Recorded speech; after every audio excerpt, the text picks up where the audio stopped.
जा रहा है। उसने कहा कि वो मुझे वीजा दिलवा देगा। शुरू में कोई छोटी सी नौकरी मिल जाएगी, फिर मुझे वहां से लाइसेंस लेना होगा। अगर मुझे ट्रक ड्राइवर की नौकरी मिल जाएगी तो अच्छी कमाई हो जाएगी। उसके बाद 2-3 सालों के बाद तुम्हारी सारी परेशानी खत्म। क्या बात है, ऐसे चुप क्यों हो? आपने अपने पिताजी के इलाज और भाई बहनों की पढ़ाई पर कितना ज्यादा खर्चा कर दिया है और आप पर बहुत ज्यादा बोझ है। और ऊपर से आप मेरे पिताजी का कर्ज चुका रहे हैं, मेरे परिवार की देखभाल कर रहे हैं, है ना? अरे तो क्या हो गया, हम एक ही परिवार तो हैं। तुम्हारी परेशानी भी तो मेरी परेशानी हुई। मिलके कोई ना कोई रास्ता निकालेंगे। देखो, अब मैं एक अच्छा पति बन गया हूँ। क्या ये काफी नहीं है? अगर ऐसा है तो फिर आप मुझे काम करने से रोकते क्यों रहते हैं? आप जानते हैं ना कि मुझे भी नौकरी मिल सकती है। हाँ जानता हूँ, लेकिन तुम्हें काम की जरूरत नहीं है। इसके बजाय मैं जो कमा के लाऊं उसे तुम आराम से खर्च करो। हाँ?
मुझे समझ में नहीं आता, आखिर हम शादी करते ही क्यों हैं?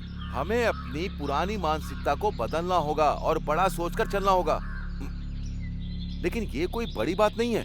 हम सिर्फ टाइम पास कर रहे हैं और कुछ नहीं। ये मत भूलो कि तुम उसकी जिंदगी बर्बाद कर रहे हो उस्मान। गांव में तुम्हारे बीवी बच्चे हैं, ये भूल गए? लेकिन वो तो गांव में है, मुझे यहाँ भी तो कोई चाहिए ना। छी। कभी कभी हमें कुछ बातों को नजरअंदाज करना पड़ता है मैडम। आपको इन सब चीजों से क्या लेना देना है, ठीक है? क्यों, है ना? ये लो, तुम्हारे पिछले महीने की सैलरी है। स्पॉन्सर ने मुझे दिए पूरे 600 दिनार हैं। सिर्फ 600? पर तुमने तो कहा था कि मुझे। हाँ, 800 दिनार कहा था, लेकिन 200 मेरा कमीशन।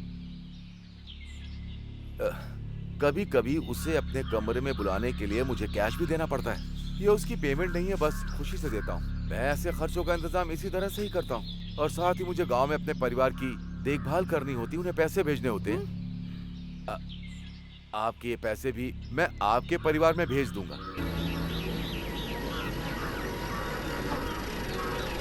माँ, बाहर आओ, शायद हमारे लिए कोई चिट्ठी आई है।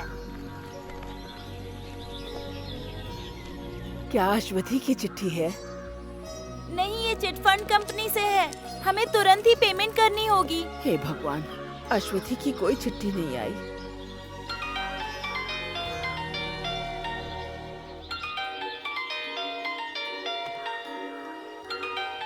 माँ, ये दूसरे देश का नंबर है। हेलो। अश्वथी के घर से बोल रही हो? हाँ, आप कहाँ से बोल रहे हैं? मैं सऊदी से बोल रहा हूँ। मुझे अश्वथी के बारे में कुछ जानकारी चाहिए। सऊदी से है। हेलो, आप कौन बोल रहे हैं? मेरी बेटी कहाँ है? वो कॉल क्यों नहीं करती? आप अश्वथी की माँ हैं? हाँ। अश्वथी ने आपको आखिरी बार कब कॉल किया था? ओह, वो ठीक तो है ना? मुझसे बात किए हुए 5 महीने हो चुके हैं। वो यहाँ मुझे और अपने ससुराल में सबको हर हफ्ते फोन करती थी। उसने हमें 2 महीने से पैसे तक नहीं भेजे, लेकिन अब उसका फोन भी नहीं आता और ना ही अब वो हमें कोई चिट्ठी लिखती है। हम उसे कॉल भी नहीं कर सकते। मेरी बेटी को क्या हुआ है? हमें कोई पैसा नहीं चाहिए, आप बस हमें हमारी बेटी लौटा दीजिए।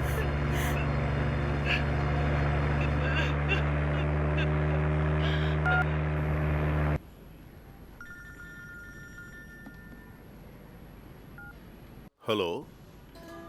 हाँ रजाक, बोलो। क्या तुमने फोन किया था? उन लोगों का रिएक्शन क्या था? ऐसा कहा? क्या तुमने यहाँ पब्लिश न्यूज के बारे में उन्हें बताया था? मैं उन्हें उनकी बेटी की न्यूज के बारे में कैसे बता सकता था, जिनकी 6 महीने से बात नहीं हुई। कल सुबह मैं बुरादाह जा रहा हूँ, उसके स्पॉन्सर के पास जाकर पता लगाने की कोशिश करूंगा। हाँ हाँ जो भी पता चलेगा तुम्हें जरूर बताऊंगा। संडे के कॉलम में कुछ न कुछ लिखना चाहते हो, मुझे पता है। अच्छा रज़ाक, मुझे वहाँ की कोई और न्यूज भी मिल सकती है क्या प्लीज? मुझे ब्रेकिंग न्यूज चाहिए। मैंने तुम्हें चांद बादशाह के बारे में बताया था, उसके बारे में लिखो। छह, वो भी भला कोई न्यूज है? पत्रकारों को भी चांद बादशाह में कोई दिलचस्पी नहीं है। मैं उसे हॉस्पिटल ले गया था, इससे ज्यादा कुछ नहीं कर सकता हूँ। हम उसे कैंप में नहीं रख सकते। जब मैंने उसके घर पे फोन किया तो उसकी पत्नी नहीं चाहती कि वो वहाँ वापस आए। वो क्यों? खुद ही देखो, वो बहुत बड़ा पेटू है। वो अकेला 4 लोगों के बराबर खाना खा जाता है। हम उससे परेशान हो चुके हैं। यहाँ का खाना स्वादिष्ट नहीं है। घास फूस खा के मैं पक गया हूँ। तुम लोग मुझे मेरी हालत पर छोड़कर भाग गए थे ना? 3 दिन से मैं चिकन बिरयानी मांग रहा हूँ, लेकिन किसी को परवाह ही नहीं है। मैं साफ कह देता हूँ, यहाँ मैं और दिन नहीं रह सकता अगर मेरे मन का खाना नहीं मिला तो। और मुझे पैसे भी चाहिए। सुनो, मुझे सिगरेट के पैसे अलग से देना, ठीक है? क्या तुम जा रहे हो? ये प्लास्टर हटने का इंतजार करना पड़ेगा, तब तक हम तुम्हारे घर जाने का बंदोबस्त कर देंगे। मुझे घर भेजने के बजाय मेरी बिरयानी का इंतजाम करो तो मैं यहीं रुक जाऊंगा।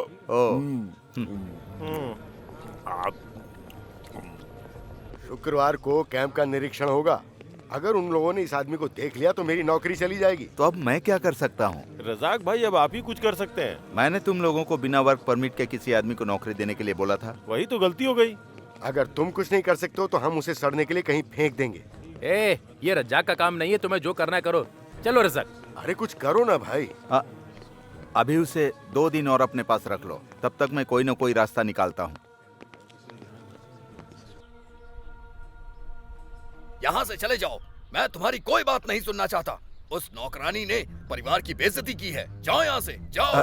साहब, अगर भारतीयों से कोई गलती हुई है तो हम पता लगाएंगे।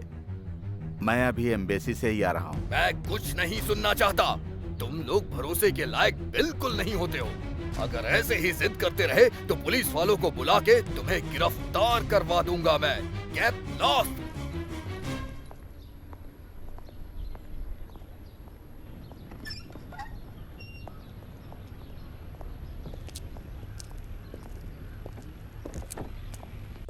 क्या हुआ, तुम्हें कुछ पता चला? आज पहली बार किसी अरबी से इतनी बातें सुनकर आ रहा हूँ।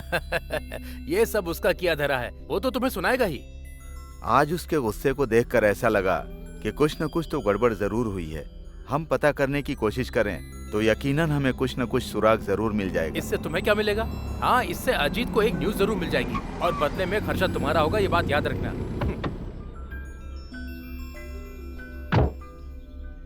मैं सिर्फ अजीत की न्यूज के लिए इतनी तफ्तीश नहीं कर रहा हूँ।